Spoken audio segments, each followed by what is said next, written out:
2021 and do our best to peer into 2022, one of our needs is to give greater consideration to life and living from a spiritual perspective.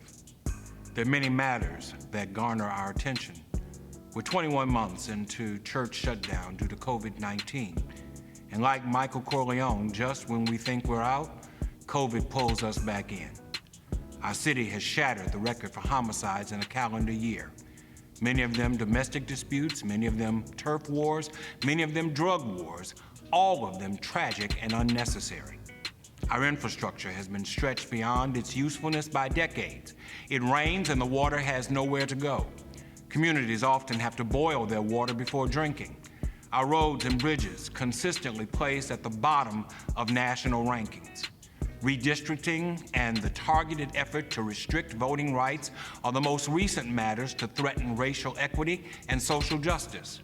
State police abuses of authority toward Black and brown people, representatives of the judiciary freely using racial epithets when they think that they are in safe spaces to express their true beliefs. Racially biased sentencing where people of color are treated more severely for essentially the same crimes as their white counterparts. These matters remind us that it's hard to have union, justice, or confidence in a state that is so blatant in its heavy-handedness toward the vulnerable and the marginalized. This is our today. These are just a few of the macro conditions under which we're living, not to mention the personal dilemmas that confront us. And what many fail to see is that all these matters are spiritual dilemmas brought on by sin, selfishness, and hubris.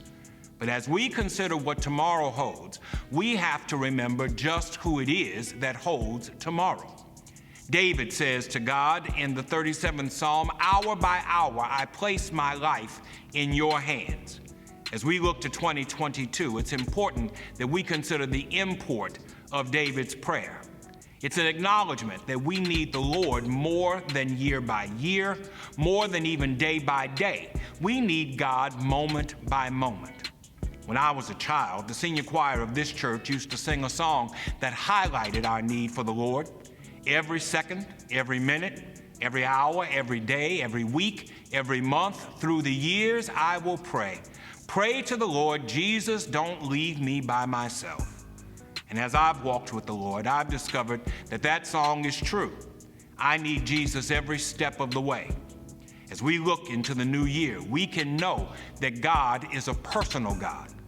God is not just transcendent or above time and space, but God is immanent, which means that he draws near to us. Despite the spiritual dilemmas that confront us, both macro and micro, despite pervasive and personal, we can say like David, "Hour by hour I place my days in your hands." Shiloh, we don't know what 2022 holds. No doubt we'll have our share of troubles, heartache, and pain. But if our trust is in God, we can know that God will make a way somehow.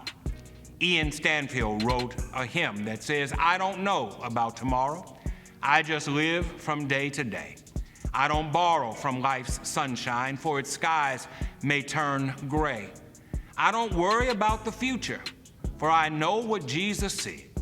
And today I walk beside him, for he knows what lies ahead." So many things about tomorrow I just don't seem to understand. But I know who holds tomorrow, and I know he holds my hand. As we move into the new year, let us keep our arms around one another. Let us love each other a little more. Let's be a little more tolerant of each other. Let's be a little more understanding of each other. Let's be a little more forgiving of each other. Let's try to bear one another's burdens a little more. Let's help each other to stand up when we're weak a little more. But above all, let's trust the Lord with all our heart. Let us stay on bended knees. Let us look to the hills from whence comes our help.